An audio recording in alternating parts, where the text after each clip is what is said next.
കഴിഞ്ഞ ആഴ്ചയിൽ യോഹന്നാന്റെ സുവിശേഷം 14-ാമത്തെ അധ്യായത്തിൻ്റെ 1 മുതൽ 6 വരെയുള്ള വേദഭാഗങ്ങളാണ് നാം ചിന്തിച്ചത്. നാം പറഞ്ഞു നിർത്തിയത് എങ്ങനെയായിരുന്നു? ഞാൻ തന്നെ വഴിയും സത്യവും ജീവനുമാകുന്നു, എന്നിലൂടെ അല്ലാതെ ആരും പിതാവിൻ്റെ അരികിലേക്ക് കടന്നു വരികയില്ല എന്നുള്ള ആ ഒരു ഗ്രേറ്റർ ക്രിസ്റ്റോളജിക്കൽ തീമിലായിരുന്നു നമ്മൾ നിൽക്കുവാൻ തക്കവണോടിയായി തീർന്നത്. അവിടെ നാം പറഞ്ഞു സുവിശേഷം അറിയിക്കേണ്ടതിൻ്റെ ആവശ്യകത, ക്രിസ്തു അല്ലാതെ വേറെ ആരും രക്ഷകനായി ഇല്ല എന്നുള്ള വസ്തുത നമ്മെ വീണ്ടും സുവിശേഷം അറിയിക്കുവാൻ, സുവിശേഷത്തിൻ്റെ വാഹകരാക്കി നിർക്കുവാൻ നമ്മെ ഇൻസ്പയർ ചെയ്യുന്ന ഒരു കാര്യമാണെന്നുള്ള കാര്യം പറഞ്ഞാണ് നമ്മൾ അവിടെ നിർത്തുവാൻ വേണ്ടി ഇടയായി തീർന്നത്. ഇതെവിടെയാണ് സ്റ്റാർട്ട് ചെയ്തത്? തോമസിൻ്റെ ഒരു ചോദ്യത്തിൽ നിന്നാണ് അല്ലേ? തോമസ് ചോദിക്കുകയാണ്, കർത്താവേ, നീ എവിടെ പോകുന്നു എന്ന് ഞങ്ങൾ അറിയുന്നില്ല, പിന്നെ വഴി എങ്ങനെ അറിയുമെന്ന് പറഞ്ഞു. അവിടെയാണ് നമ്മൾ ചോദിച്ച് തുടങ്ങുവാൻ ഇടയായി തീർന്നത്. നാം ഇന്ന് ചിന്തിക്കുന്നത് അതിൻ്റെ 7 മുതൽ 11 വരെയുള്ള വേദഭാഗങ്ങളാണ്. യോഹന്നാന്റെ സുവിശേഷം 14-ാമത്തെ അധ്യായം അതിൻ്റെ 7 മുതൽ 11 വരെയുള്ള വേദഭാഗങ്ങൾ ഉറക്കെ വായിച്ച് സഹായിച്ചാൽ വളരെ സന്തോഷമായിരിക്കും. നിങ്ങൾ എന്നെ അറിഞ്ഞുവെങ്കിൽ എന്റെ പിതാവിനെയും അറിയുമായിരുന്നു. ഇന്നു മുതൽ നിങ്ങൾ അവനെ അറിയുന്നു, അവനെ കണ്ടുനിൽക്കുന്നു എന്ന് പറഞ്ഞു. ഫിലിപ്പോസ് അവനോട്, കർത്താവേ, പിതാവിനെ ഞങ്ങൾക്ക് കാണിച്ചു തരണം, എന്നാൽ ഞങ്ങൾക്ക് മതി എന്ന് പറഞ്ഞു. യേശു അവനോട് പറഞ്ഞത്, ഞാൻ ഇത്രകാലം നിങ്ങളോട് കൂടി ഇരുന്നിട്ടും നീ എന്നെ അറിയുന്നില്ലയോ ഫിലിപ്പോസേ? എന്നെ കണ്ടവൻ പിതാവിനെ കണ്ടിരിക്കുന്നു. പിന്നെ പിതാവിനെ ഞങ്ങൾക്ക് കാണിച്ചു തരണമെന്ന് നീ പറയുന്നത് എങ്ങനെ? ഞാൻ പിതാവിലും പിതാവ് എന്നിലും ആകുന്നു എന്ന് നീ വിശ്വസിക്കുന്നില്ലയോ? ഞാൻ നിങ്ങളോട് പറയുന്ന വചനം സ്വയമായിട്ടല്ല സംസാരിക്കുന്നത്, പിതാവ് എന്നിൽ വസിച്ചുകൊണ്ട് തന്റെ പ്രവൃത്തി ചെയ്യുന്നു. ഞാൻ പിതാവിലും പിതാവ് എന്നിലും എന്ന് എന്നെ വിശ്വസിക്കുവിൻ, അല്ലെങ്കിൽ പ്രവൃത്തി നിമിത്തം എന്നെ വിശ്വസിക്കുവിൻ. Okay, thank you so much. നമ്മൾ കഴിഞ്ഞ ആഴ്ചയിൽ ഏക സത്യദൈവത്തെ പറ്റിയാണ് പറഞ്ഞത്, അല്ലെങ്കിൽ വഴിയെ പറ്റിയാണ്, സത്യത്തെ പറ്റിയാണ്, ജീവനെ പറ്റിയാണ് നാം കഴിഞ്ഞ ആഴ്ച പറഞ്ഞത്. ഇന്ന് യേശു തൻ്റെ അടുത്ത പ്രസ്താവനയിലേക്ക് വരുമ്പോൾ ഹീസ് റിവീലിംഗ് ദ ഫാദർ, അല്ലെങ്കിൽ പിതാവായ ദൈവത്തെ പറ്റിയുള്ള റെവലേഷൻ, പിതാവായ ദൈവത്തെ പറ്റിയുള്ള ആ ഒരു എക്സ്പൊസിഷനാണ് യേശു ഈ വാക്യങ്ങളിലൂടെ നമ്മോട് പറയാൻ വേണ്ടിയായിട്ട് ആഗ്രഹിക്കുന്നത്. നമുക്കറിയാം, യോഹന്നാന്റെ സുവിശേഷം ആരംഭിച്ചപ്പോൾ 1-ാമത്തെ അധ്യായം അതിൻ്റെ 18-ാമത്തെ വാക്യത്തിൽ നാം എന്താണ് കണ്ടത്? ദൈവത്തെ ആരും ഒരു നാളും കണ്ടിട്ടില്ല, പിതാവിൻ്റെ മടിയിലിരിക്കുന്ന ഏകജാതനായ പുത്രൻ അവനെ വെളിപ്പെടുത്തിയിരിക്കുന്നു. ഇതാരാണ് സാക്ഷ്യം പറഞ്ഞത്? അതാരാ സാക്ഷ്യം പറഞ്ഞേ?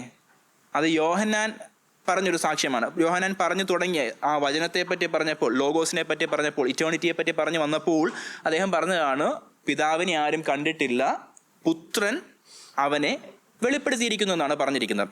സോ ഈ വാക്യങ്ങൾ 7-11 ഏറ്റവും യോഹന്നാൻ്റെ ക്രിസ്റ്റോളജി പ്രകാരം ഏറ്റവും എംഫാറ്റിക് ആയിട്ട് ട്രയൂണിറ്റി, നമ്മൾ ത്രിത്വം എന്ന് പറയുന്നത് അതൊരു തെറ്റായൊരു വാക്കാണ്. ത്രിയേകത്വം എന്നുള്ള വാക്കാണ് കുറച്ചുകൂടെ ആപ്റ്റായിട്ടുള്ള വാക്കം. ട്രയൂണിറ്റി, ത്രിത്വം എന്ന് പറയുമ്പോഴത്തേക്കിന് സെപ്പറബിൾ എന്നുള്ള രീതിയിലാണ് പറഞ്ഞു വരുന്നത്. പക്ഷേ ത്രിയേകത്വം എന്ന് പറയുമ്പോൾ ഇൻസെപ്പറബിൾ ആയിട്ടുള്ള ആ ഒരു കാര്യത്തെപ്പറ്റി, ദൈവത്വത്തെ പറ്റിയുള്ള വളരെ വ്യക്തമായിട്ടുള്ള ധാരണകളാണ് ഈ 7 മുതൽ 11 വരെയുള്ള വേദഭാഗങ്ങളിൽ കാണുന്നത്.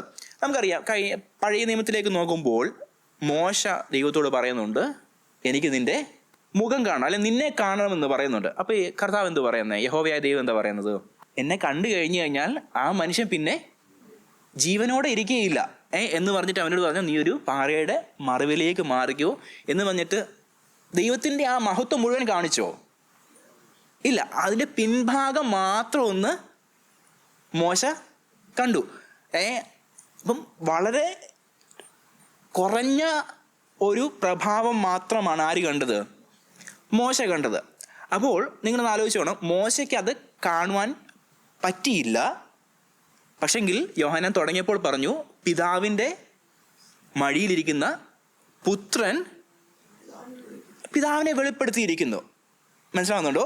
അതായത് പഴയ നിയമത്തിൽ മോശയ്ക്ക് ഇൻആക്സസിബിൾ ആയിരുന്നതിനെ പുത്രനിലൂടെ ലോകത്തിന് മുഴുവനും നമുക്ക് ഓരോരുത്തർക്കും വെളിപ്പെടുത്തുകയാണ്.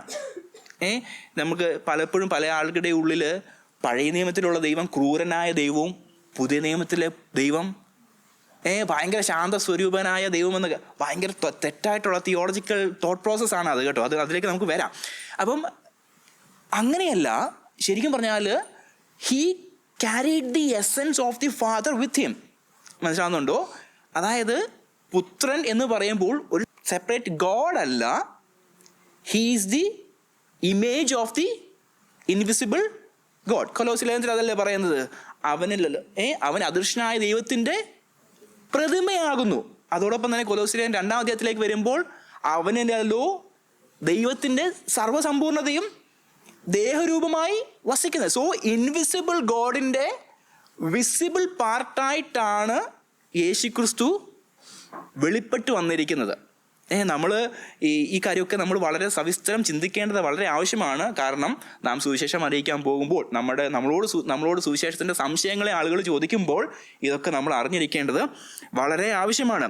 ഇത് വളരെ ഇമ്പോർട്ടൻ്റ് ആയിട്ടുള്ള ഒരു തോട്ട് പ്രോസസ്സാണ്. അതായത് പുത്രൻ പിതാവിനെ വെളിപ്പെടുത്തിയിരിക്കുന്നു എന്നുള്ള കാര്യം വളരെ ഇമ്പോർട്ടൻ്റ് ആയിട്ടുള്ളൊരു തോട്ട് പ്രോസസ്സാണ്. കാരണം എന്താ വെച്ചാൽ, ഒന്നാമത്, Jesus is not simply a man with divine messages. Muslims പറയുന്നൊരു കാര്യമുണ്ട്, യേശു ഒരു പ്രവാചകനായിരുന്നു, ഒരു മെസ്സഞ്ചർ ആയിരുന്നു. അവർ പറഞ്ഞ അള്ളാഹയുടെ ഒരു മെസ്സഞ്ചറായിട്ടാണ്. അല്ല, ഒരിക്കലുമല്ല. അവൻ ഒരിക്കലും ഒരു മെസ്സഞ്ചറായിട്ടല്ല വന്നത്. അവൻ ഇൻവിസിബിൾ ഗോഡിൻ്റെ വിസിബിളായിട്ടുള്ള ഇമേജ്, പ്രതിമയായിട്ടാണ് വന്നത്. രണ്ടാമത്, Jesus is not like the prophets. പഴയ നിയമ പ്രവാചകന്മാർ പറയുന്നുണ്ട്, ദസ് സേസ് ദ ലോർഡ്, ഇങ്ങനെ യഹോവയായ ദൈവം പറയുന്നു എന്ന് പറയുന്നുണ്ട്. പക്ഷേ യേശുവോട് എപ്പോഴും പറയുന്നത് പിതാവ് പറയുന്നെന്നാണോ പറയുന്നത്? അല്ല, ഞാൻ നിങ്ങളോട് പറയുന്നു. പലപ്പോഴും യേശു പറയുന്നൊരു കാര്യമുണ്ട്, ഞാൻ പറയുന്ന കാര്യങ്ങൾ എന്നിൽ നിന്നല്ല വരുന്നത്, എന്നെ അയച്ച പിതാവിങ്കൽ നിന്ന് വരുന്നു. മനസ്സിലാവുന്നുണ്ടോ? എൻ്റെ കൂടെ ഉണ്ടാകണമേ. അപ്പോൾ താൻ ഇൻവിസിബിൾ ഗോഡിൻ്റെ ഇമേജായി, പ്രതിമയായി നിന്നിട്ട് പിതാവിൻ്റെ ഹൃദയം മറ്റുള്ളവർക്ക് പറഞ്ഞു കൊടുക്കുകയാണ്. സോ ഈ വേഴ്സസിലേക്ക് വരുമ്പോൾ തോമസിൻ്റെ സംശയം മാറിയിട്ടില്ല. തൊട്ട് മുമ്പത്തെ വാക്യത്തിൽ കണ്ടു, ഞാൻ തന്നെ വഴിയും സത്യവും ജീവനും എന്നൊക്കെ പറഞ്ഞു വളരെ എക്സ്ക്ലൂസിവിറ്റി ഉള്ളൊരു സ്റ്റേറ്റ്മെൻറ്റ് പറഞ്ഞതിന് ശേഷവും ഇവരുടെ ഉള്ളിലേക്ക് ഇത് കയറുന്നില്ല. അതുകൊണ്ടാണ് അവിടെ വീണ്ടും പറയുന്നത്, നിങ്ങൾ എന്നെ അറിഞ്ഞു എങ്കിൽ എൻ്റെ പിതാവിനെയും അറിയുമായിരുന്നു. ഈ ഒരു വേഴ്സിനെ നമുക്ക് 3ആയിട്ട് സ്പ്ലിറ്റ് ചെയ്യാം. നിങ്ങൾ എന്നെ അറിഞ്ഞു എങ്കിൽ, if you have known me. അവിടെ നോൺ എന്നുള്ള വാക്കിൽ ഉപയോഗിച്ചിരിക്കുന്നത്, if you had a relational knowledge about me, if you had an encounter with me, if you had experienced me. അതല്ലെങ്കിൽ, O taste and see that the Lord is, യഹോവ നല്ലവനെന്ന് രുചിച്ചറിയുവിൻ, അവനെ ശരണം പ്രാപിക്കുന്ന പുരുഷൻ ഭാഗ്യവാൻ എന്നല്ലേ പറഞ്ഞേ. അപ്പോൾ രുചിച്ചറിഞ്ഞ വ്യക്തിക്ക് ഉള്ള ആശ്രയം is different than A person who had heard about Christ, അല്ലേ? ഇപ്പം ഞാൻ ഇവിടെ നിന്ന് പറയുവാണ് യഹോവ നല്ലവൻ എന്ന് പറഞ്ഞിട്ട് നോർബർട്ട് ബ്രദർ തൻ്റെ ജീവിതത്തിൽ തിരിച്ചറിഞ്ഞിട്ട് യഹോവ നല്ലവനെന്ന് പറയുമ്പോൾ അതിൻ്റെ എസൻസ് ഡിഫറെൻ്റ് അല്ലേ? അതുപോലെ തന്നെയാണ് യേശു പറയുന്നത്, if you had known me, if you had an encounter with me, you would have known the father. ഈ ശിഷ്യന്മാരുടെ ഉള്ളിൽ മെസ്സായ എന്നുള്ള കാര്യം വന്നിട്ടില്ലേ? തീർച്ചയായിട്ടും വന്നിട്ടുണ്ട്. കുറച്ച് അധ്യായങ്ങൾക്ക് മുമ്പ് ആരാ പറഞ്ഞ? പത്രോസ് പറയുന്നുണ്ട്, നീ ജീവനുള്ളവനാ ക്രിസ്തു, ദൈവത്തിൻ്റെ പുത്രനായ ക്രിസ്തു എന്ന് പറയുന്നുണ്ട്. മെസ്സായ എന്നുള്ള ബോധ്യം വന്നിട്ടുണ്ട്. പക്ഷെ still they are not connecting the Messiah with the father. മനസ്സിലായോ? അതായത് പിതാവായ ദൈവത്തെ പറ്റി, ദൈവവുമായിട്ട് ഈ മെസ്സായെ കണക്ട് ചെയ്തിട്ടില്ല.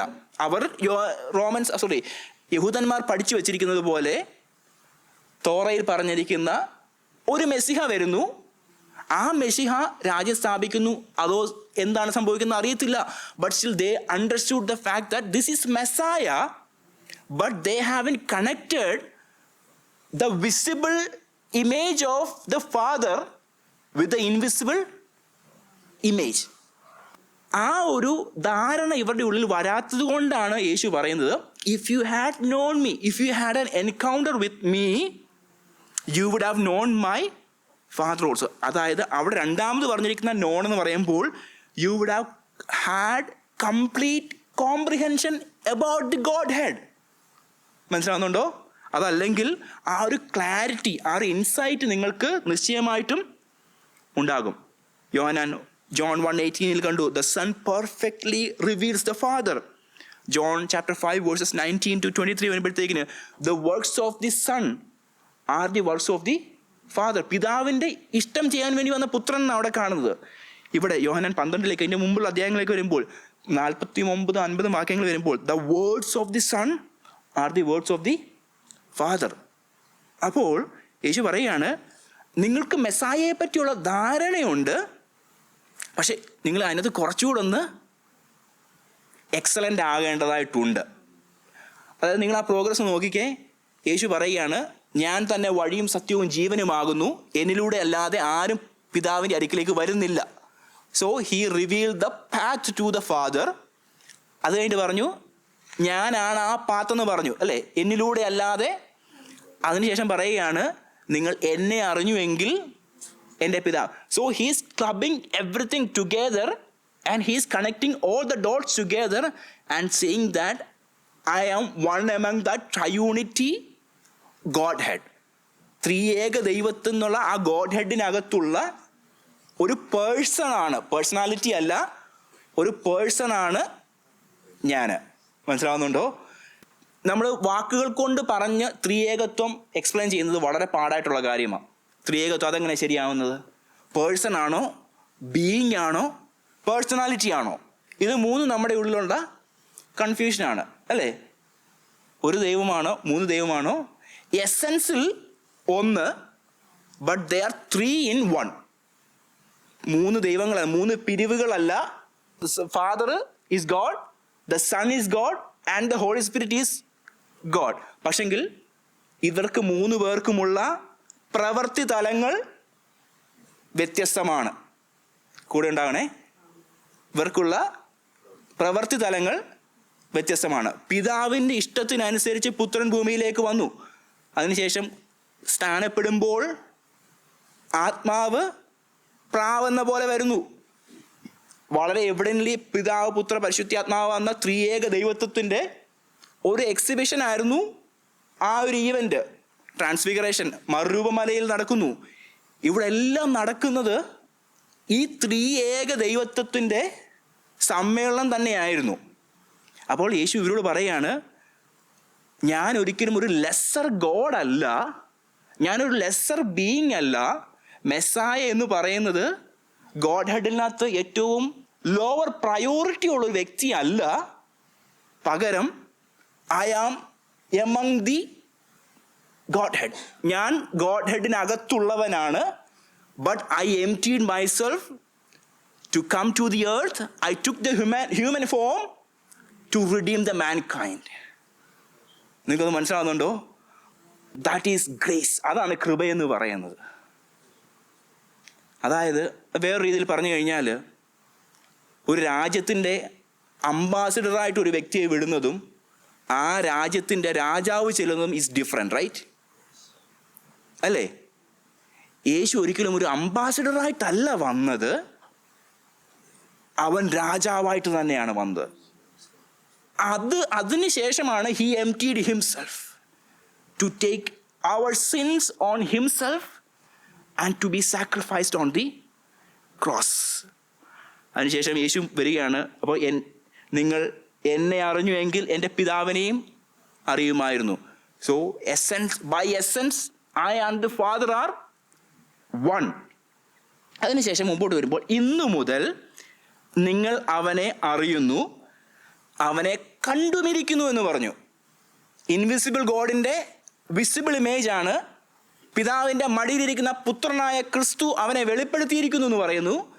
And he saying that you are looking at the father.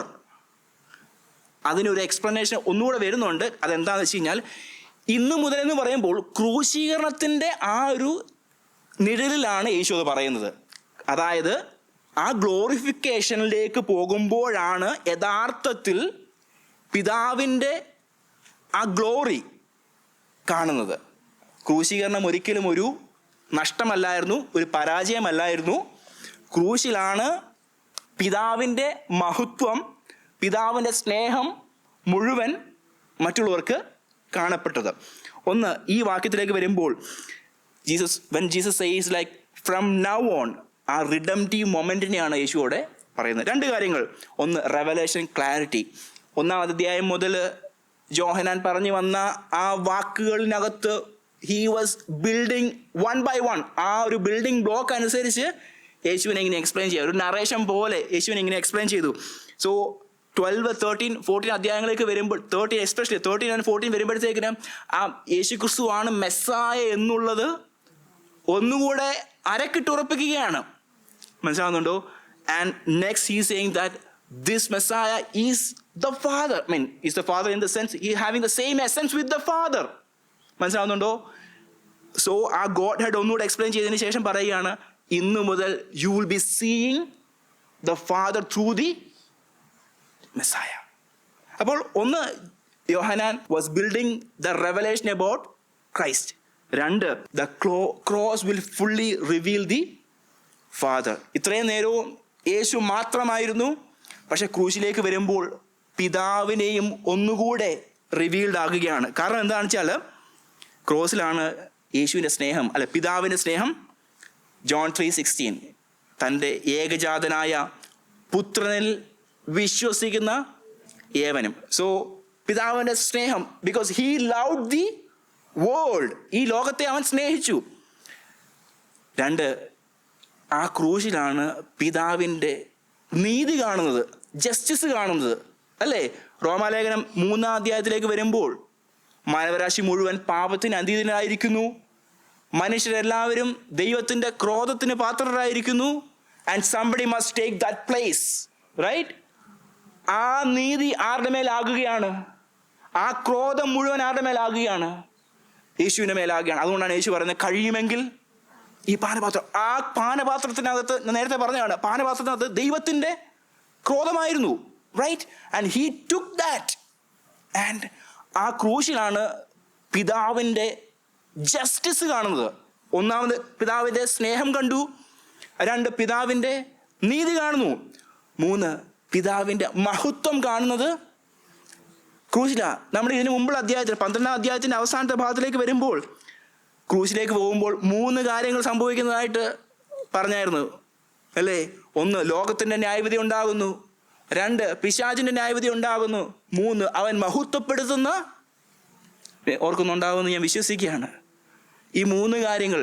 So the cross reveals the glory of the father. 4, പിതാവിൻ്റെ വിശുദ്ധി കാണിക്കുന്നത് എവിടെയാണ്? ആ ക്രൂശ് കാണുമ്പോഴാണ് നമുക്ക് മനസ്സിലാവുന്നത്, we are unworthy to come into the presence of the lord. മനസ്സിലാവുന്നുണ്ടോ? നമ്മൾ ആ ക്രൂശിനെ നമുക്ക് ക്രൂശിനൊക്കെ പറയുമ്പോൾ വളരെ സിമ്പിൾ. കർത്തൃമേശയൊക്കെ വരുമ്പോഴത്തേക്കും നമ്മൾ വളരെ ലാഘവത്തോടുകൂടെ എടുക്കുന്ന കാണുമ്പോൾ വളരെ വേദനയുണ്ട്. ചവച്ചുകൊണ്ടിരിക്കുന്ന ബബിൾ ഗം സൈഡോട്ട് വെച്ചിട്ട് തിരുമേശ പങ്കെടുക്കുന്നത് കാണുമ്പോഴൊക്കെ ഹൃദയത്തിനകത്ത് വേദനയുണ്ട്. ദൈവത്തിൻ്റെ സ്നേഹം ഇത്രയധികമായി 3 ആണികളിന്മേൽ തൂങ്ങപ്പെട്ടവനായ ക്രിസ്തു നമ്മുടെ മുമ്പിൽ വരച്ചു കെട്ടിയിരിക്കെ നമ്മുടെ കണ്ണുകളെ ശുദ്രം ചെയ്ത് മയക്കിയത് എന്താണ്? കർത്താവിനെ പറ്റിയും ക്രൂശിനെ പറ്റിയും പറയുമ്പോഴൊക്കെ നമ്മുടെ ഹൃദയത്തിനകത്ത് നമുക്കൊരു തകർച്ച ഉണ്ടാകണം. നമ്മുടെ ഡിപ്രാവിറ്റിയെ പറ്റി ഒരു ബോധ്യം നമുക്കുണ്ടാകണം. നമുക്ക് എവിടെയാണ് നമ്മുടെ സ്നേഹം, ദൈവത്തോടുള്ള സ്നേഹം നഷ്ടമായി പോയത്? ദൈവത്തോടുള്ള സ്നേഹം നഷ്ടമായി പോയതുകൊണ്ടാണ് ക്രൂശിനെ വളരെ ലാഘവത്തോടെ നാം കാണുന്നത്. ക്രൂശിൻ്റെ സ്നേഹം അത് ഒറ്റ നിമിഷം കൊണ്ട് കഴിയുന്നതല്ല. ഒരു കള്ളനെ ക്രൂശിക്കുന്നത് പോലെ അല്ലത്. മാനവരാശിയുടെ പാപം വഹിച്ചുകൊണ്ട് ഒരു കുഞ്ഞാട് അറുക്കപ്പെടുന്നത്, പഴയ നിയമത്തിന് നിഴലായി നിൽക്കുമ്പോൾ കുഞ്ഞാട് അറുക്കപ്പെടുന്നത് പോലെ പിതാവിൻ്റെ ക്രോധം മുഴുവൻ വഹിച്ചുകൊണ്ട് മരുഭൂമിയിൽ പിച്ചള സർപ്പത്തെ ഉയർത്തിയതുപോലെ അവങ്കിലേക്ക് നോക്കി രക്ഷപ്പെടുവാൻ വേണ്ടി അവൻ 3 ആണികളിന്മേൽ തൂങ്ങപ്പെട്ടു. അതാണ് കൃപയെന്ന് പറയുന്നത്. ഹല്ലേലൂയ. വിശുദ്ധി, ദൈവത്തിൻ്റെ വിശുദ്ധി, പിതാവിൻ്റെ വിശുദ്ധി കാണിക്കുന്ന ഏറ്റവും പെർഫെക്റ്റ് സ്ഥലമാണ് ഏത്? The cross of Christ. The father's mercy is revealed on the cross. കർത്താവിൻ്റെ കരുണ കാണുന്നത് എവിടെയാണ്? ക്രൂശിലാണ്. ഞാൻ അവിടെ എൻ്റെ സ്ഥലത്ത് അവൻ എനിക്ക് പകരക്കാരനായി മാറി അവനിൽ വിശ്വസിക്കുന്നതിലൂടെ ഇംപ്യൂട്ടഡ് ആയിട്ട് കിട്ടുന്ന രക്ഷ, ഇംപ്യൂട്ടഡ് ആയിട്ട് കിട്ടുന്ന റൈച്ചസ്നസ്, ഇംപ്യൂട്ടഡ് ആയിട്ട് കിട്ടുന്ന നീതീകരണം, ഇവയൊക്കെ എങ്ങനെയാണ് പ്രാപിക്കുന്നത്? ഈ ക്രൂശിലൂടെയാണ്. You don't have to spare a penny for that. We just have to believe in the fact that he took my place. ക്രൂശിലേക്ക് നോക്കുമ്പോൾ അവിടെയാണ് പിതാവിൻ്റെ ദ പ്ലാൻ ഓഫ് സാൽവേഷൻ കാണുന്നത്, അല്ലേ? മാനവരാശി മുഴുവൻ തെറ്റിപ്പോയി. ഒത്തിരി അധികം സാക്രിഫൈസസ്, അതിന് അവസാനം ഇടുന്ന വണ്ണം ഒരു പീരീഡ് ഇടണം എന്ന് വണ്ണം അവിടെ പറയുകയാണ്, യുഗങ്ങൾക്ക് മുമ്പ് അറക്കപ്പെട്ടവനായ ക്രിസ്തു നമ്മുടെ പാപങ്ങളെ വഹിച്ചുകൊണ്ട് പാളയത്തിന് പുറത്തേക്ക് പോയ കുഞ്ഞാട് പോലെ. എത്ര എത്ര ഡെപ്തിൽ നാം ചിന്തിക്കണം. നമ്മൾ പാപം ചെയ്യുമ്പോൾ we are not just doing that, we are hurting the heart of Christ. നമുക്ക് പറയാൻ എളുപ്പമാണ്, പിതാവിൻ്റെ വലതുഭാഗത്ത് പക്ഷപാതം ചെയ്യുന്ന പുത്രൻ. നമ്മൾ ചിലപ്പം പാപമൊക്കെ ചെയ്ത് കഴിഞ്ഞിട്ട് അങ്ങ് പറയും, എൻ്റെ പാപത്തിൻ്റെ മേലെ ഞാൻ രക്തം തളിക്കുന്നു. നാം പാപത്തിലേക്ക് വഴുതി വീഴുമ്പോൾ, നമ്മുടെ ഹൃദയം ടെംപ്റ്റഡ് ആകുമ്പോൾ, we must look to the cross of Calvary. ആ ക്രൂശിലേക്ക് നാം ഒന്ന് നോക്കണം. കർത്താവിൻ്റെ സ്നേഹം, പിതാവിൻ്റെ സ്നേഹം, പിതാവിൻ്റെ ജസ്റ്റിസ്, പിതാവിൻ്റെ ഹോളിനെസ്, പിതാവിൻ്റെ മേഴ്സി ആൻഡ് പിതാവിൻ്റെ the plan of salvation, everything is revealed on the cross of Calvary. അതാണ് യേശു ഇവിടെ പറയുന്നത്, ഇന്നു മുതൽ നിങ്ങൾ അവനെ അറിയുന്നു. So it means that you will have an encounter with him. You will have a next level of relationship with him. And അവനെ കണ്ടുമിരിക്കുന്നു എന്ന് പറഞ്ഞു. You had seen me and you are seeing the Father, and from today onwards you will have a deeper relationship with him. മനസ്സിലാവുന്നുണ്ടോ? അതാണ് യേശു വളരെ സവിസ്തരം ഈ ഒറ്റ വാക്യത്തിലൂടെ, നിങ്ങൾ എന്നെ അറിഞ്ഞിരുന്നുവെങ്കിൽ പിതാവിനെയും അറിയുമായിരുന്നു. പിതാവ്, പുത്രൻ, പരിശുദ്ധാത്മാവ് എന്നത് 3 വ്യത്യസ്ത ദൈവങ്ങളല്ല, 3 പേഴ്സണാലിറ്റീസ് അല്ല. മോഡലിസം പറയുന്നത് പോലെ 3 പേഴ്സണാലിറ്റീസ് അല്ല. ഒരെണ്ണം വന്നപ്പോൾ മറ്റേത് ഓഫായി അല്ല. ജീസസ് ഒള്ളി പറയുന്നത് അങ്ങനെ. ജീസസ് ഒള്ളി ആൾക്കാർ പറയുന്നത് മോഡലിസമാണ് പറയുന്നത്. ഒരാൾ വന്നപ്പം മറ്റേ ഇടം ഇല്ലായിരുന്നു. പിതാവ് വന്നപ്പം പുത്രൻ വന്നപ്പോഴത്തേക്കിന് പിതാവ് ഓഫായി, ആ മോഡ് അങ്ങ് ഓഫായി. അടുത്ത മോഡിലോട്ട് നമ്മൾ മിക്സി ഒക്കെ മോഡ് മാറ്റുന്ന പോലെ. തെറ്റാണ്, അങ്ങനല്ല.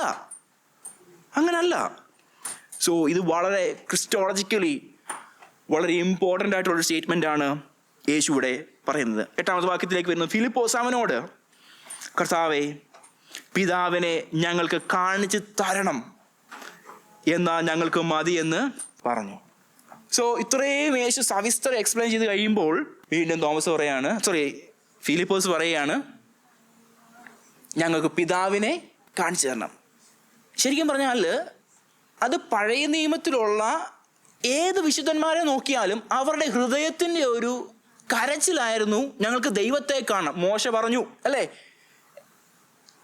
മോശ കണ്ടു. അതുപോലെ തന്നെ യെശയ്യാവ് വിഷൻസിലൂടെ കണ്ടു, ദാനിയേല് തൻ്റെ വിഷൻസിലൂടെ കണ്ടു. ഓരോ പ്രവാചകന്മാരെ നോക്കിക്കേ, ഓരോരുത്തരും വിഷൻസിലൂടെ കണ്ടു. അവർക്ക് തെയോഫനി എന്നാണ് പറയുന്നത്, അല്ലെങ്കിൽ വിസിബിൾ, ടാഞ്ചിബിൾ ആയിട്ട് ദൈവത്തെ അറിയുവാൻ വേണ്ടി അവർ ആഗ്രഹിച്ചിരുന്നു. അപ്പോൾ അത് തന്നെയാണ് ഫിലിപ്പോസ് പറയുന്നത്, ഞങ്ങൾക്ക് പിതാവിനെ കാണിച്ചു തരണം. അപ്പോൾ ശരിക്കും പറഞ്ഞാൽ ഫിലിപ്പോസ് പറഞ്ഞത് നല്ല കാര്യമാണ്, അല്ലേ? നല്ല കാര്യമാണ് പറഞ്ഞത്. പക്ഷേ അതിനകത്ത് ചെറിയൊരു തിയോളജിക്കൽ എററുണ്ട്, കാരണം യേശു ഇവിടെ പറഞ്ഞു, എൻ്റെ പിതാവിനെ അറിയുമായിരുന്നു, ഇന്നു മുതൽ നിങ്ങൾ അവനെ അറിയുന്നു എന്ന് പറഞ്ഞു. അവനെ കണ്ടുമിരിക്കുന്നു എന്ന് പറഞ്ഞതിന് ശേഷം ആണ് ഫിലിപ്പോസ് ഈ വാക്ക് പറയുന്നത്. ഇറ്റ് മീൻസ് പിതാവിനെ വലിയ ദൈവമായിട്ടും, മനസ്സിലാവുന്നുണ്ടോ? അല്ലെങ്കിൽ അങ്ങനെ പറയേണ്ട ആവശ്യമില്ലല്ലോ. പിതാവ് സുപ്പീരിയർ ആയിട്ടും പുത്രൻ അല്ലെങ്കിൽ മെസ്സിഹ ഇൻഫീരിയർ ആയിട്ടുമാണ് ഫിലിപ്പോസിൻ്റെ ഉള്ളിൽ തോന്നുന്നത്. ഇന്ന് പല വിശ്വാസികളുടെ മനസ്സിലും ഇങ്ങനെയാണല്ലേ. ഞാൻ മുമ്പേ പറഞ്ഞ കാര്യമാണ്, പഴയ നിയമത്തിലെ ദൈവം ഭയങ്കര ക്രൂരനാണ്. ഒന്ന് പറഞ്ഞ് രണ്ടാമത്തേന് തീയൊക്കെ ഇട്ട് ദഹിപ്പിച്ച് കളയും, ഒരു ഉസാടെ കാര്യമൊക്കെ പറയും. പിന്നെ അല്ലെങ്കിൽ ഓർമ്മയില്ലേ, ഒറ്റ നിമിഷത്തിൽ ഛേദിക്കപ്പെട്ടു. ഓർക്കുന്നുണ്ടാവുമായിരിക്കും. പുതിയ നിയമത്തിലേക്ക് വരുമ്പോൾ കർത്താവ് എന്ത് സ്നേഹവാനായ ദൈവമായല്ലേ. നമ്മുടെ പാപങ്ങൾക്ക് ഒത്തവണ്ണം പകരം ചെയ്യുന്നില്ല. പഴയ നിയമത്തിലായിരുന്നെങ്കിൽ പാപം ചെയ്തു കഴിഞ്ഞാൽ വിതിൻ സ്പോട്ടിൽ നമ്മൾ ഭൂമിയൊക്കെ വായു പിളർന്നു പോകുന്നു. പക്ഷേ പുതിയ നിയമത്തിൽ വന്നു കഴിഞ്ഞാൽ പാപത്തിനൊന്നും വലിയ കുഴപ്പമൊന്നുമില്ല. വളരെ ഫീബിളായിട്ടൊരു ക്യാരക്ടറായിട്ടാണ് ആരെ പറയുന്നത്. പുതിയ നിയമത്തിലെ ദൈവം എന്ന് പറയുമ്പോൾ I am saying that wrong, but ഗോഡ് ഹെഡിനെ പറ്റിയാണ് പല ആളുകളും തെറ്റായിട്ട് പറയുന്നത്. ഫിലിപ്പോസ് അതേ പ്രശ്നം തന്നെയാണ് ഇവിടെ പറയുന്നത്. ഫിലിപ്പോസ് പറയാണ്, എന്നെ കണ്ടിരിക്കുന്നു, എന്നെ അറിഞ്ഞിരിക്കുന്നു എന്ന് പറഞ്ഞിട്ട് ഫിലിപ്പോസ് പറയാണ്, ഞങ്ങൾക്ക് പിതാവിനെ കാണിച്ചു തരണം. സോ ജീസസ് ഇസ് ലവിങ് മുമ്പ് പറഞ്ഞ പോലെ ഒരു മീഡിയേറ്ററായിട്ടും ഒരു റെപ്രസെൻറ്റേറ്റീവായിട്ടും ഒരു അംബാസിഡറായിട്ട് മാത്രമേ ഇവർ ആരെ കണ്ടിരുന്നുള്ളൂ?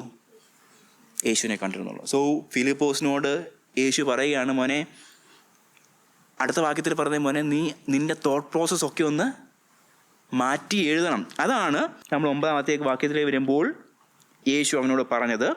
ഞാൻ ഇത്ര കാലം, ആ വാക്യം ഒന്ന് വായിക്കാമോ? യേശു ഒരിക്കലും പറഞ്ഞിട്ടില്ല ഐ റെപ്രസെൻറ്റ് ദ ഫാദർ എന്ന് പറഞ്ഞിട്ടുണ്ടോ? ഇല്ല. ഐ റിഫ്ലക്ട് ദ ഫാദർ എന്ന് പറഞ്ഞിട്ടുണ്ടോ? ഇല്ല. പിന്നെന്താ പറഞ്ഞിട്ടില്ല? I reveal things about the father എന്ന് പറഞ്ഞിട്ടുണ്ടോ? ഇല്ല. I teach the father's truth എന്നാണ് പറയുന്നത്. അല്ല, എപ്പോഴും യേശു പറയുന്നത് to see me is to see the father. എന്നെ കാണുന്നവൻ പിതാവിനെ കാണുന്നു അല്ലെ കണ്ടിരിക്കുന്നു എന്നാണ് പറഞ്ഞത്. സോ ഈ ഒരു സ്റ്റേറ്റ്മെൻറ്റിനെ നമ്മൾ ഒണ്ടോളജിക്കൽ ഇക്വാളിറ്റി എന്നാണ് പറയുന്നത്. ഒണ്ടോളജിക്കൽ ഇക്വാളിറ്റി, അതല്ലെങ്കിൽ അതിങ്ങനെയാണ് പറയുന്നത്. Ontological equality means that 2 or more beings share the same essence or same nature. അതല്ലെങ്കിൽ മുമ്പേ പറഞ്ഞ കാര്യം തന്നെയാണ്, ഒന്നോ അതിലധികമോ persons having the same nature and same essence. ത്രിയേക ദൈവത്തെ പറ്റിയാണ് നമ്മൾ പറഞ്ഞു വരുന്നത്. നമുക്കറിയാം 9-ാമത്തെ വാക്യത്തിലേക്ക് വരുമ്പോൾ Hoover has seen me has seen the father. ഒരു എക്സാമ്പിളായിട്ടാണ് പറയുന്നത്. 2 വരുമ്പോഴത്തേക്കിന് ഇപ്പോൾ വായിച്ച വാക്യം ഐ ആം ഇൻ അടുത്തിലേക്ക് വരുന്നത് I am in the father and the father in me. So അവിടെ കാണുന്നത് ഒരു മോറൽ യൂണിറ്റി അല്ല, ഒരു ഇമോഷണൽ യൂണിറ്റി അല്ല, ഒരു യൂണിറ്റി ഓഫ് മിഷൻ അല്ല, യൂണിറ്റി ഓഫ് പർപ്പസും അല്ല, പകരം എസൻസിലും ബീയിങ്ങിലും സെയിം ആണെന്നാണ് പറയുന്നത്. ഫോർ എക്സാമ്പിൾ പറഞ്ഞു കഴിഞ്ഞാൽ, ഒരു ഭാര്യ is not less human for submitting to her husband. ഒരു ഭാര്യ തൻ്റെ മനുഷ്യത്വം അല്ലെങ്കിൽ മനുഷ്യനാകാതിരിക്കുന്നില്ല തൻ്റെ ഭർത്താവിന് കീഴ്പ്പെട്ടിരിക്കുന്നതിലൂടെ. ആകുന്നുണ്ടോ? ഇല്ല. ഹസ്ബൻഡും മനുഷ്യൻ തന്നെയാണ്, വൈഫും മനുഷ്യൻ തന്നെയാണ്. It implies, it says that functional subordination is evident in the Godhead. മനസ്സിലായോ? Functional subordination. അതല്ലെങ്കിൽ പിതാവ് ചെയ്യുന്ന പ്രവർത്തികൾ ഈസ് ഡിഫറെൻറ്റ്, പുത്രൻ ചെയ്യുന്ന പ്രവർത്തികൾ ഈസ് ഡിഫറെൻറ്റ്, പരിശുദ്ധാത്മാവ് ചെയ്യുന്ന പ്രവർത്തികൾ. യോഹന്നാൻ്റെ സുവിശേഷം ഈ 14-ാം അധ്യായത്തിലേക്ക് വരുമ്പോഴാണ് സത്യത്തിൻ്റെ ആത്മാവെന്ന മറ്റൊരു കാര്യസ്ഥനെ, ഈ കാര്യസ്ഥൻ്റെ പ്രവൃത്തി ഒരിക്കലും ആര് ചെയ്യത്തില്ല? പുത്രൻ ചെയ്യത്തില്ല. പുത്രൻ്റെ രക്ഷണ്യ പ്രവൃത്തി ഒരിക്കലും ആര് ചെയ്യത്തില്ല? പരിശുദ്ധാത്മാവും ചെയ്യത്തില്ല, പിതാവും ചെയ്യത്തില്ല. സോ അതിനെയാണ് ഓണ്ടോളജിക്കൽ ഇക്വാളിറ്റി എന്ന് പറയുന്നത്. സോ യേശു ഇവിടെ ഫിലിപ്പോസിനെ കറക്റ്റ് ചെയ്യുമായിരുന്നു. ഷോ അസ് ദ ഫാദർ എന്നതിനേക്കാൾ അപ്പുറമായിട്ട് you have seen me, you have seen the father and the father is in me. മുമ്പേ പറഞ്ഞ ആ essence and nature is one എന്നുള്ള കാര്യത്തിലേക്കാണ് യേശു വീണ്ടും വിരൽ ചൂണ്ടുന്നത്. മുമ്പേ പറഞ്ഞ വാക്യങ്ങൾ ഒന്നുകൂടെ വായിക്കാൻ ആഗ്രഹിക്കുന്നില്ല. Jesus is God in visible form, അല്ലെങ്കിൽ image of the invisible God. കൊലോസ്യ ലേഖനത്തിൽ കാണുന്ന വാക്യങ്ങളാണ്. ഫിലിപ്പോസിനോട് യേശു പറയുകയാണ്, ഞാൻ ഇത്ര കാലം നിങ്ങളോടുകൂടെ ഇരുന്നിട്ടും നീ എന്നെ അറിയുന്നില്ലയോ? ഫിലിപ്പോസേ, എന്നെ കണ്ടവൻ പിതാവിനെ കണ്ടിരിക്കുന്നു, പിന്നെ പിതാവിനെ ഞങ്ങൾക്ക് കാണിച്ചു തരണമെന്ന് നീ പറയുന്നത് എങ്ങനെ? നിങ്ങൾ എന്നെ ഒരു ലെസ്സർ ഗോഡായിട്ട് ചിന്തിക്കരുത്, നിങ്ങൾ എന്നെ ഒരു ലെസ്സർ പേഴ്സണായിട്ട് ചിന്തിക്കരുത്. പകരം ഞാൻ ഗോഡ് ഹെഡിനകത്തുള്ളവനാണ്, ഞാൻ പിതാവിൻ്റെ അതേ എസൻസ് വഹിച്ചുകൊണ്ട് തന്നെ ഉള്ളവനാണ്. പക്ഷെങ്കിൽ ഈ ഒരു മിഷനിൽ മാനവരാശിയെ രക്ഷിക്കുക എന്നുള്ള മിഷനിനകത്ത് I emptied my divine nature. മനസ്സിലാവുന്നുണ്ടോ? അതാണ് യേശു ഇവിടെ കാണുന്നത്. വേഴ്സ് 10 and 11 വരുമ്പോൾ, ഞാൻ പിതാവിലും പിതാവ് എന്നിലും ആകുന്നു എന്ന് നീ വിശ്വസിക്കുന്നില്ലയോ? ഞാൻ നിങ്ങളോട് പറയുന്ന വചനം സ്വയമായിട്ടല്ല സംസാരിക്കുന്നത്, ഫങ്ഷണൽ സബോർഡിനേഷനാണ് ഒന്നുകൂടെ വരുന്നത്. പിതാവ് എന്നിൽ വസിച്ചുകൊണ്ട് തൻ്റെ പ്രവൃത്തി ചെയ്യുന്നു.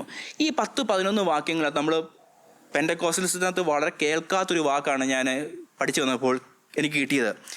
പെരിക്കൊറേസിസ് എന്നൊരു വാക്കാണ് എനിക്ക് ഈ ഒരു വാക്യങ്ങൾ 10-11 വാക്യങ്ങൾ വായിച്ചു കഴിഞ്ഞപ്പോൾ, ഞാൻ അതിനെ പഠിച്ചു കഴിഞ്ഞപ്പോൾ എനിക്ക് കിട്ടിയൊരു വാക്യം പെരിക്കൊറേസിസ് എന്ന് വെച്ച് കഴിഞ്ഞാൽ ഡ്വെല്ലിംഗ് ഈക്വലി എന്നാണ് വാക്കാണ് പെരിക്കൊറേസിസ്. മുമ്പേ പറഞ്ഞ സെയിം സംഭവം തന്നെയാണ്, ഓണ്ടോളജിക്കൽ ഇക്വാളിറ്റിയെ പറ്റി തന്നെയാണ്. പക്ഷേ ഇതൊരു ഗ്രീക്ക് വേർഡാണ്, പെരിക്കൊറേസിസ് എന്നാണ് അതിനെ പറയുന്നത്. സോ യേശു ട്രയൂണിറ്റിയിലെ ഇന്നർ ലൈഫിനെയാണ് ഈ 10ാം വാക്യത്തിലൂടെ എക്സ്പ്ലെയിൻ ചെയ്യുന്നത്. അതായത് ഞാൻ പിതാവിലും പിതാവ് എന്നിലും ആകുന്നു അല്ലെങ്കിൽ വസിക്കുന്നു എന്ന് നീ വിശ്വസിക്കുന്നില്ലയോ? അതല്ലെങ്കിൽ the father, son and the Holy Spirit indwell one another without any confusion. Blending or separation. Confusion ഇല്ല, സെപ്പറേഷൻ ഇല്ല, എന്നാൽ ഇവർ കൂടിക്കലർന്നുള്ള അവസ്ഥയിലുമല്ല. എനിക്കറിയാം ഇത് കോംപ്ലക്സ് ആയിട്ട് നിങ്ങളുടെ മനസ്സിലോട്ട് കയറാൻ ഭയങ്കര പാടാണെന്നറിയാം. പക്ഷെങ്കിൽ ദിസ് ഈസ് ദ ഫൗണ്ടേഷൻ. നമ്മൾ ഒത്തിരി എക്സ്പ്ലെയിൻ ചെയ്യാൻ പോയി കഴിഞ്ഞാൽ നമ്മൾ ചിന്തിച്ചു തുടങ്ങും ഇത് 3 ദൈവങ്ങളല്ലേന്ന്. അല്ല, എസൻസിൽ ദേ ആർ ദ സെയിം. ദേ എന്ന് പറഞ്ഞാൽ പോലും തെറ്റായിരിക്കാം. എസൻസിൽ ഒന്ന്, പക്ഷെങ്കിൽ പ്രവൃത്തി പദത്തിലേക്ക് വരുമ്പോൾ 3 വ്യത്യസ്ത പ്രവൃത്തി പദങ്ങൾ ഉണ്ടാകുന്നുണ്ട്. പേഴ്സണാലിറ്റീസ് അല്ല, പേഴ്സൺസ് തന്നെയാണ്. പേഴ്സണാലിറ്റീസ് അല്ല, പേഴ്സൺസ് തന്നെയാണ്. So the father is fully in the son and the spirit. അതുപോലെ തിരിച്ചും the sun is fully in the father and in the spirit, and the spirit is fully in the father and the son. പോയോ? എല്ലാവരും ഉണ്ടല്ലോ അല്ലേ? Okay. So ഇതൊരു metaphorical statement അല്ല, ഇത് ഒരു കോർപ്പറേഷൻ അല്ല, but it is shared life within that divine nature. മനസ്സിലാവുന്നുണ്ടോ? ആ ഡിവൈൻ നേച്ചറിനകത്തുണ്ടാകുന്ന ആ ഒരു ഹാർമണി, അതിനെപ്പറ്റിയാണ് യേശു ഈ 10ാം വാക്യത്തിലൂടെ പറയുന്നത്. അതായത് ഫിലിപ്പോസിനോട് പറയാണ്, ഞാനൊരു ലെസ്സർ ബീയിങ് അല്ല, പിതാവ് എന്നിലും ഞാൻ പിതാവിലും വസിക്കുന്നു. ആ ഒരു ഇൻഡ്വെല്ലിങ്ങിൽ നിന്നാണ് ആ മെസ്സായ എന്നുള്ള ആ റോളിലേക്ക് ഞാൻ താഴേക്ക് വന്നത്. മനസ്സിലായോ? മനസ്സിലായെന്ന് ഞാൻ വിശ്വസിക്കുകയാണ്. സോ ഫിലിപ്പോസിനോട് പറയുകയാണ്, അവൻ്റെ തിയോളജി ഒന്നുകൂടെ റീവയർ ചെയ്യുകയാണ്. അവനോട് പറയുകയാണ്, അവനെ എന്നെ നീ ഒരു ചെറിയ സെക്കൻഡറി ആയിട്ട് കാണാതെ ഞാൻ ആ ഗോഡ് ഹെഡിൽ ഉള്ളവൻ എന്നുള്ള ബോധ്യം, ആ ഒരു സത്യം നിൻ്റെ ഉള്ളിലേക്ക് ഇറക്കണം. ഈ പെരിക്കൊറേസിസ് ആണ് it explains the unity of God. ദൈവത്തിൻ്റെ ഏകത്വത്തെപ്പറ്റി, ഏകദൈവം. ഈ ആവർത്തന പുസ്തകത്തിലേക്ക് വരുമ്പോൾ ഹീറോ ഇസ്രായേലെ കേൾക്കുക, നിന്റെ ദൈവമായ യഹോവ ഏകൻ തന്നെ. ആ ഏകത്വം എന്നുള്ള കാര്യത്തെ ഒന്നുകൂടെ എക്സ്പ്ലെയിൻ ചെയ്യുന്ന വാക്കാണ് ഏത്? Perichoresis. 2, the distinction of persons. Between them they have differences, distinctions. Optional functional subordinations എല്ലാം ഉണ്ടാകുന്നുണ്ട്. This explains the equal deity of each persons. John 1:1 കാണുന്നു, അതിൽ വചനമുണ്ടായിരുന്നു, വചനം ദൈവത്തോട് കൂടിയ. ഇറ്റ് ഡസൻറ്റ് മീൻ ദാറ്റ് ദൈവം ഇവിടെ ഇരിക്കുന്നു അതിൻ്റെ കൂട്ടത്തിൽ എന്നുള്ളതല്ല. They were one in essence. മനസ്സിലായോ? ആ വൺ ഇൻ എസൻസ് എന്നുള്ള കാര്യമാണ് ഇവിടെ കാണുന്നത്. മുമ്പേ വായിച്ച കൊളോഷ്യൻസ് ചാപ്റ്റർ 2:9 കാണുന്നു, അവനിലല്ലോ ദൈവത്തിൻ്റെ സർവ്വസമ്പൂർണതയും ദേഹരൂപമായി വസിക്കുന്നത്. The fullness of deity is not being send in to Jesus. യേശുവിലേക്ക് അയക്കപ്പെടുകയല്ലായിരുന്നു, അവൻ ഫുൾനെസ് ഓഫ് ഡീറ്റി ആണ്, അവനിലേക്ക് അയക്കപ്പെടുകയല്ല. കഴിഞ്ഞ ആഴ്ച നമ്മൾ പറഞ്ഞായിരുന്നു, എന്ത്, യോഹന്നാൻ്റെ ലേഖനം പഠിച്ചപ്പോൾ നമ്മൾ പറഞ്ഞു, യേശുവിൻ്റെ ആത്മാവ് പരിശുദ്ധാത്മാവ് യേശുവിന് മേൽ സ്നാനപ്പെട്ടപ്പോൾ കയറിയെന്ന്. അത് തെറ്റാണ്. നോസ്റ്റിക് ടീച്ചിങ്ങിൻ്റെ ഒരു തോട്ട് പ്രോസസ്സാണ്. അങ്ങനെ സന്നിവേശിപ്പിക്കപ്പെട്ടത് അല്ലെങ്കിൽ ഇടിച്ചു കയറ്റപ്പെട്ട ഒന്നല്ല യേശുവിൻ്റെ മേലുള്ള ആത്മാവ്. He is the essence, he has the same essence. അവനിലല്ലോ ദൈവത്തിൻ്റെ സർവ്വസമ്പൂർണതയും ദേഹരൂപമായി വസിക്കുന്നത്. So it dwells. So interdwelling, shared essence, ഇതൊക്കെയാണ് യേശു ഇവിടെ പറയുന്നത്. 2 Corinthians chapter 3:17 വരുമ്പോൾ ആ വാക്യം വായിക്കാമോ? 2 Corinthians chapter 3:17. കർത്താവ് ആത്മാവാകുന്നു. യെസ്, കർത്താവിന്റെ ആത്മാവുള്ളിടത്ത് സ്വാതന്ത്ര്യമുണ്ട്. കർത്താവ്. ഇപ്പം നമ്മൾ പറയുന്ന കർത്താവ് എന്ന് പറയുമ്പോൾ എന്താണ്? പുത്രനെ പറ്റിയാണ് നാം പലപ്പോഴും കർത്താവ്. ബിക്കോസ് ലോർഡ്ഷിപ്പിനെ പറ്റി പറയുമ്പോൾ കർത്താവ് യേശുവിനെ പറ്റിയാണ് പറയുന്നത്. The Lord is Spirit. അപ്പോൾ it says that it is connecting that dots together, right? യേശു ക്രിസ്തു ഇവിടെ പറഞ്ഞു, ഞാനും പിതാവും ഒന്നാണ്. കൊരിന്ത്യൻസിലേക്ക് വരുമ്പോൾ പൗലോസിലൂടെ ദൈവാത്മാവ് സംസാരിക്കുകയാണ്, കർത്താവ് ആത്മാവാകുന്നു. So it doesn't contradict the Word of God, but it connects all the dots together and saying that triunity എന്നുള്ള ആ കോൺസെപ്റ്റിനെ പറ്റിയാണ് ഒന്നുകൂടെ എക്സ്പ്ലെയിൻ ചെയ്യാൻ. ട്രിനിറ്റി അല്ല, ട്രയൂണിറ്റി, ത്രിയേകത്വം. സോ അതിനുശേഷം പിതാവിനിൽ വസിച്ചുകൊണ്ട് തൻ്റെ പ്രവൃത്തി ചെയ്യുന്നു. സോ എൻ്റെ പ്രവൃത്തി അല്ല. So in that Godhead everything is orchestrated and everything is harmonised. അവിടെ ആരും എക്സ്ട്രാ ചെയ്യുകയല്ല.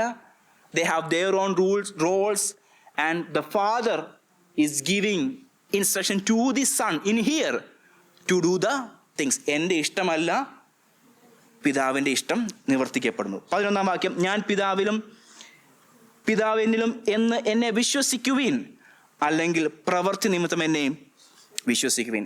യേശു തന്നിൽ വിശ്വസിക്കുവാനുള്ള 2 കാരണങ്ങളാണ് അവിടെ കാണുന്നത്. ഒന്ന് ബിലീവ് മീ, അല്ലെങ്കിൽ believe in the person of Jesus Christ. അത് തന്നെയല്ലേ 1 വാക്യം തുടങ്ങിയത്, ദൈവത്തിൽ വിശ്വസിപ്പിൻ, എന്നിലും വിശ്വസിക്കും. He is affirming that statement again. We have to that divine claims അവിടെ ഉണ്ടാകുകയാണ്. യൂണിയൻ വിത്ത് ദ ഫാദർ എന്നുള്ള ക്ലെയിം അവിടെ ഒന്നുകൂടെ ഉണ്ടാകുകയാണ്. 2 ഏതാണ് അവിടെ കാണുന്നത്? ഞാൻ നിങ്ങളോട് എന്നെ വിശ്വസിക്കുവിൻ, അല്ലെങ്കിൽ പ്രവൃത്തി നിമിത്തം എന്നെ വിശ്വസിക്കുവിൻ. Believe in the works of Son. അതല്ലെങ്കിൽ ഇവിടെ തൊട്ടുമുമ്പിൽ കാണുന്നു, പിതാവ് എന്നിൽ വസിച്ച് തൻ്റെ പ്രവൃത്തികൾ ചെയ്യുന്നു. സോ മിറക്കിൾസ് ഒരിക്കലും ഒരു മാജിക്ക് നടന്നതല്ല. പിതാവിൻ്റെ ഇഷ്ടം പുത്രനിലൂടെ നിവർത്തിക്കപ്പെടുകയായിരുന്നു.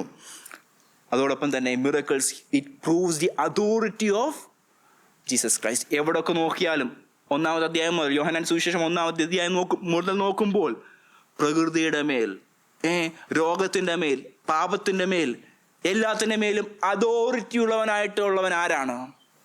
യേശു ക്രിസ്തു മാത്രമാണ്. നമുക്കറിയാം, അവൻ ഒരുവനെ സൗഖ്യമാക്കി കഴിയുമ്പോഴത്തേക്കിന് നിന്റെ പാപങ്ങളെ മോചിച്ചിരിക്കുന്നു എന്ന് പറയുമ്പോൾ അവനോട് പറയുന്നുണ്ട്, ദൈവത്തിനല്ലാതെ പാപങ്ങളെ മോചിക്കുവാൻ അധികാരമില്ലല്ലോ എന്നൊരു സ്റ്റേറ്റ്മെൻറ്റ് അവിടെ ഉണ്ടാകുന്നുണ്ട്. And this shows the authority of the Jesus Christ. So ഞാൻ അവിടെ വൈൻഡ് അപ്പ് ചെയ്യാൻ വേണ്ടി ആഗ്രഹിക്കുകയാണ്. നമ്മൾക്ക് ദൈവത്തെ അന്വേഷിച്ച് വേറെ പോകേണ്ട ആവശ്യമൊന്നും ഇല്ല. കാരണം എവിടെയാണ് നമ്മൾ സ്റ്റാർട്ട് ചെയ്തത്? ചാപ്റ്റർ 14 വേഴ്സ് 1 കണ്ടു, നിങ്ങളുടെ ഹൃദയം കലങ്ങിപ്പോകരുത്. സോ ട്രബിൾഡ് ഹാർട്ടിന് ഫൗണ്ടേഷൻ ആദ്യം ശരിയാകണം. നമ്മൾ ചിലപ്പോൾ ഒക്കെ പറയുന്നുണ്ട് തിയോളജി ഒന്നും ആവശ്യമൊന്നും ഇല്ല അല്ലേ. ദൈവത്തെ പറ്റി ബോധ്യമില്ലാതെ ഈ കലങ്ങിയ ഹൃദയം എങ്ങനെ ശരിയാകും? ദൈവത്തെ പറ്റിയുള്ള ബോധ്യം നമുക്കുണ്ടാകണം. നമ്മുടെ സഭകളിൽ, നമ്മുടെ കൂട്ടായ്മകളിൽ ദൈവസ്നേഹത്തെ പറ്റി പറയുന്നതോടൊപ്പം തന്നെ ദൈവത്തിൻ്റെ ആ ദൈവശാസ്ത്രത്തെ പറ്റിയുള്ള കാര്യങ്ങൾ നാം ചിന്തിക്കേണ്ടതും പഠിക്കേണ്ടതും വളരെ ആവശ്യമാണ്. So when we understand more about the theology, ഇതൊരിക്കലും ഒരു സയൻറ്റിഫിക് ശാസ്ത്രത്തിൻ്റെ ഒരു ശാഖയല്ല, ബ്രാഞ്ച് ഓഫ് സയൻസ് അല്ല, ബ്രാഞ്ച് ഓഫ് സ്റ്റഡി അല്ല. You are digging deep into the word of God and you are making your foundation strong so that you can stay intact when you go through trials and temptations. Yes, we need theology. നമുക്ക് ദൈവശാസ്ത്രം, നമ്മുടെ ആത്മാവിൻ്റെ പ്രവർത്തനം എന്ന്, ചില ആൾക്കാർക്ക് ആത്മാവിൻ്റെ പ്രവർത്തനം മാത്രമാണ് ഇമ്പോർട്ടൻ്റ്. അവർക്ക് അന്യഭാഷയും, ഞാൻ കുറ്റം പറയുകയല്ല, പ്രവചനങ്ങളും ഇതെല്ലാം കർത്താവ് ചെയ്യും. പക്ഷെ everything must be founded in the Word of God. ദൈവവചനത്തിന് അടിസ്ഥാനമില്ലാത്ത എന്ത് നാടകങ്ങളും നാം അതിനെ ഡിഫെൻഡ് ചെയ്യുവാനുള്ള റൈറ്റ് നമുക്ക് ഓരോരുത്തർക്കുമുണ്ട്. So as we are concluding this evening, വിശ്വാസം എന്ന് പറയുന്നത് പുതിയ ദൈവത്തെ കണ്ടെത്തുന്നതല്ല. വിശ്വാസം എന്ന് പറയുന്നത് ഈ സത്യവചനത്തിലൂടെ വെളിപ്പെട്ടിരിക്കുന്ന ക്രിസ്തുവിനെയും അതിലൂടെ പിതാവിനെയും പുത്രനെയും പരിശുദ്ധാത്മാവിനെയും ആ ത്രിയേക ദൈവത്തെ നാം ഒന്നുകൂടെ തിരിച്ചറിയുന്നതാണ്. So we need his grace for that. പുതിയ ഡോക്ട്രിൻസ് അല്ല വേണ്ടത്, പുതിയ തിയോളജീസ് അല്ല വേണ്ടത്. ഈ അറിഞ്ഞ സത്യത്തെ അവസാനത്തോളം പിടിച്ചു നിർത്തുവാൻ, അതിനുവേണ്ടി അതിനെ ഡിഫെൻഡ് ചെയ്യുവാനുള്ള പ്രാഗൽഭ്യം സ്ഥാപിക്കേണ്ടത് വളരെ അത്യാവശ്യമാണ്. So let's conclude this evening by standing firm in the faith. നമ്മുടെ മുമ്പിൽ വെച്ചിരിക്കുന്ന ഓട്ടം സ്ഥിരതയോട് ഓടുവാൻ നമുക്ക് നമ്മെ തന്നെ ദൈവത്തിൻ്റെ കാര്യങ്ങളിലേക്ക് സമയം. കർത്താവേ, ഞങ്ങൾ അറിഞ്ഞ സത്യം വിട്ടുമാറാതെ കർത്താവെ, ഞങ്ങളെ കർത്താവെ ഏൽപ്പിച്ചിരിക്കുന്ന ഈ സത്യത്തിന് വേണ്ടി അന്ത്യത്തോളം പോരാടുവാൻ, വചനത്തിൽ മായമില്ലാതെ അവയെ കർത്താവെ ഞങ്ങൾ ചേർത്ത് നിർത്തി പണിയപ്പെടുവാൻ, ഞങ്ങൾ കർത്താവെ ക്രിസ്തു എന്ന തലയോളം അനുദിനം വളരുവാൻ ഞങ്ങളെ അങ്ങ് സഹായിക്കണമെന്ന് പ്രാർത്ഥിക്കും.